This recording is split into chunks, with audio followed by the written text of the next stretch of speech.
Assalamualaikum warahmatullahi wabarakatuh. Saya Alif Adrian. Dan saya Kaisara. Kami wartawan Studio TSP Surprise nombor 1. Hari ini pada 11 Mac 2025 bersamaan pada hari Selasa, Sekolah Kebangsaan Taman Seri Pagi mengadakan majlis pelancaran program kempen 5S.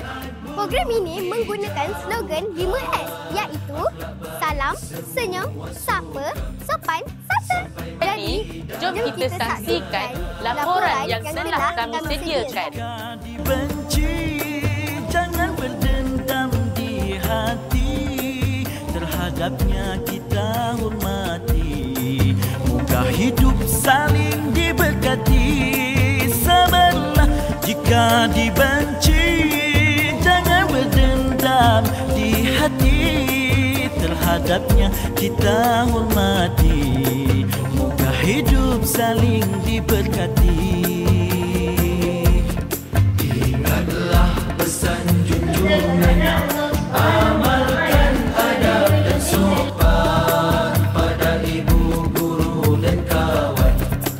Moga hidup tenang dan aman, buat baik berpada-pada, tabiat buruk dijauhkan, akhlak baik semua suka, sampai mati dalam ingatan. Janganlah berdusta dan berkata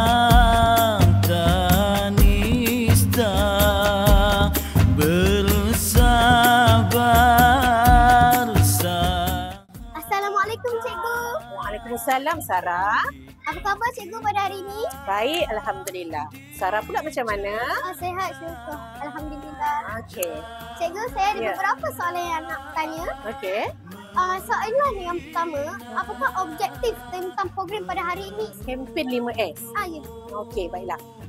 Program kempen 5S ini bertujuan untuk memberi kesedaran kepada semua murid dan semua warga sekolah berkenaan jom jadi baik dengan mengamalkan 5S tersebutlah, iaitu salam, senyum, sapa, sopan dan santun.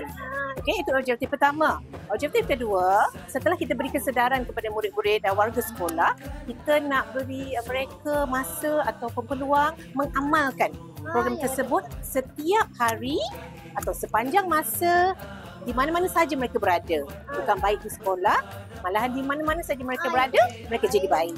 Itu sahaja. Terima kasih Cikgu. Sama. Saya ada soalan kedua. Cikgu, siapakah sasaran program kempen 5S hari ini? Okey Alif, sasaran program pada hari ini ialah kita nak fokuskan kepada semua orang, seluruh warga SK Taman Seri Pagi. Bukan hanya untuk murid sahaja untuk jadi baik, tetapi kepada guru-guru, murid-murid, staf pejabat, pekerja swasta, macam kantin, semua, seluruh warga SK Taman Seri Pagi. Terima kasih Ustazah. Cikgu, saya ada soalan yang terakhir. Ya Sarah. Apakah harapan Cikgu tentang program kempen 5S ni? Okay, baik Sarah.